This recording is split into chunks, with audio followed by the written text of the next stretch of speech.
All right, this is going to be two things actually. This is going to be the uh, hint for homework 19. It's really just problem one, and I'm also going to do an example. So really, here's the hint. It's using this formula.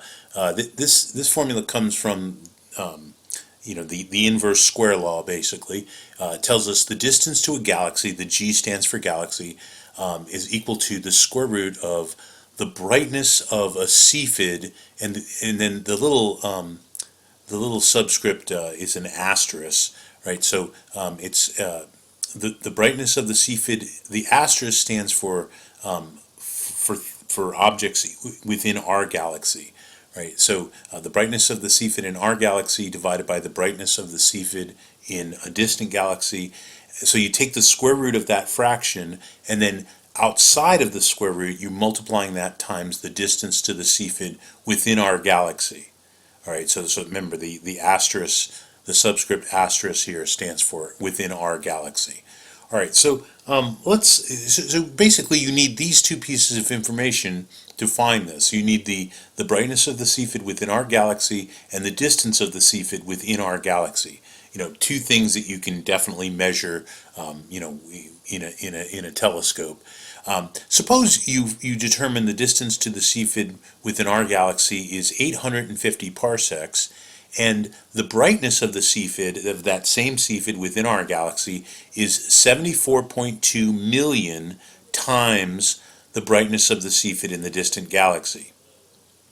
Okay, so once you have that information, we're going to plug those numbers in here and solve for the distance to the Cepheid in the distant galaxy, which, by the way, turns out to be the distance to the galaxy. All right, galaxies are large, but they're certainly nothing compared to the distance between galaxies. So it's really the distance to the galaxy. All right. All right, so here I've put the numbers into that same equation. Then notice I'm putting these parentheses around the square root of the fraction, just to indicate that you multiply that's the square root of that fraction by the distance to the Cepheid within our galaxy, which in this particular case turns out to be 850 parsecs. All right, so now notice the brightness of the Cepheid within our galaxy is many times the brightness of the Cepheid in the distant galaxy, and it's always recorded this way, right? So it's in this particular case, it's 74.2 million, or times 10 to the sixth, times the brightness of the Cepheid in the distant galaxy. And the reason that it's always done that way is because in this equation now, the brightness of the Cepheid in the galaxy cancels, and so really what it amounts to is you're just taking the square root of 74.2 times 10 to the sixth, and then you multiply that times 850 parsecs. Right? And so when you do that, you get an answer of, let's see, what did I get? I get 7.3,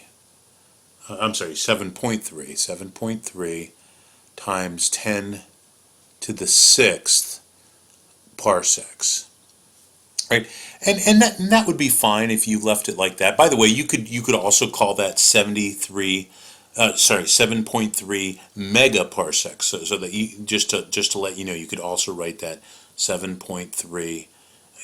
Capital M is mega parsecs.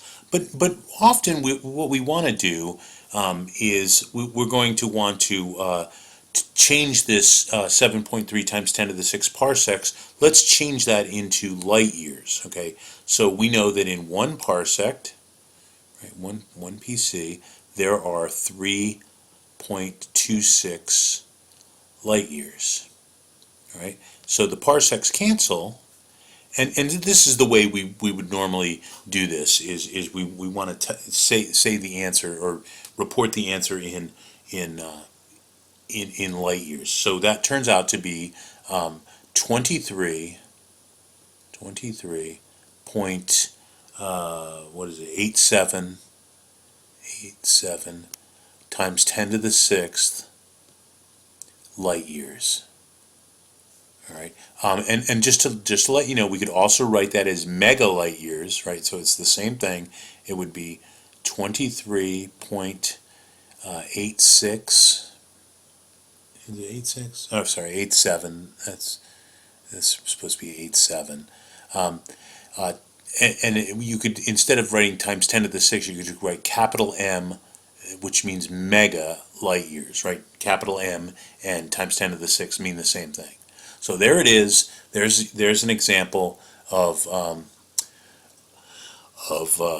problem very similar to problem 1 in homework 19. All right.